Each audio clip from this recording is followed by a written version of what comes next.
आपको लगता है कि अम्बेडकरवाद देश की जरूरत है? अम्बेडकरवाद को समझिए, समता, समानता, बंधुत्व, भाईचारा, मैत्री, हर इंसान को बुनियादी सुविधाएं और सम्मान का जीवन मिले। और ये हमारी जिम्मेदारी है कि अगर गवर्नमेंट कोई काम करे तो वो जाति धर्म से ऊपर उठ के सभी के लिए हो। गवर्नमेंट की कोई पॉलिसी ऐसी ना हो जिसमें किसी का कोई नुकसान हो। निगेटिव सोच के साथ गवर्नमेंट काम ना करे, पॉजिटिव सोच के साथ काम करे।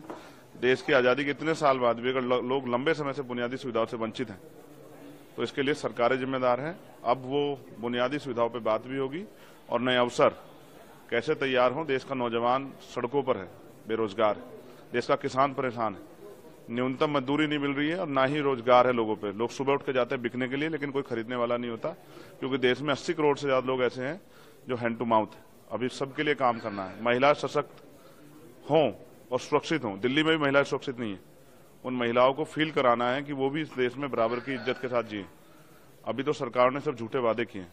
सरकार ने जो वादे किए उनको पूरा कराने के लिए सरकार से सवाल करेंगे। आपको लगता है कि कई जगह नाम बदले जाने की एक राजनीति होती है कि इसका नाम रख दो, उसका नाम रख दो, अम्बेडकर की मूर्तियां तोड़ दो, और एक दबाव की एक सोसाइटी है जो कि दबाव के अंदर काम करती है, तो ये निगेटिव थॉट है और ये इस निगेटिव थॉट को कब तक देश सींचता रहेगा, ये सवाल है। देश आजाद हो गया, अब भी अगर जाति के आधार पर या धर्म के आधार पर उत्पीड़न होता है तो देश को सोचना चाहिए। लोग इंसान है और इंसानों की वैल्यू होनी चाहिए। अगर कोई जाति धर्म के नाम पे किसी के साथ शोषण करेगा तो ये एक्सेप्ट नहीं किया जाएगा। और लोग मरने के लिए पैदा नहीं हुए, चाहे वो माँ सोने की चम्मच से दूध पिलाने वाली माँ हो या चाहे वो टूटी चम्मच से, हर माँ को अपने बेटे से प्यार है। सबकी जीवन सुरक्षित होना चाहिए। एक आखिरी सवाल है आपसे।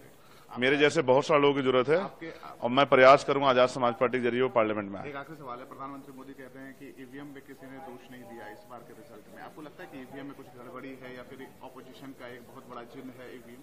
देखिए, जिन चीजों पे संदेह होता है उन पर चर्चा होती है। पिछली बार भी बहुत सारी चर्चा हुई थी और चर्चा होनी इसलिए भी जरूरी है क्योंकि ये लोकतंत्र ही हमारी सबसे बड़ी पूंजी है। हमने यही कमाया। इसमें रानी का बेटा राजा नहीं बनता है, राजा वो बनता है जिसको जनता मत देती है। तो अगर कहीं भी संदेह होता है तो उस पर सवाल खड़े होने चाहिए और उसका जवाब उसको इलेक्शन कमीशन को भी और सरकार को देना चाहिए। एक्सपेंशन कैसे करेंगे यूपी में? बहुत मेहनत करेंगे, गांव-गांव जाएंगे, लोगों को जोड़ेंगे, पूरे देश में करेंगे। बहुत बड़ी जिम्मेदारी है और वो एक बहुत बड़ा समाज जो उम्मीद लगाए बैठा है कि चंद्रशेखर आजाद के जरिए बाबा साहब अम्बेडकर और माननीय काशीराम साहब का अधूरा सपना पूरा होगा।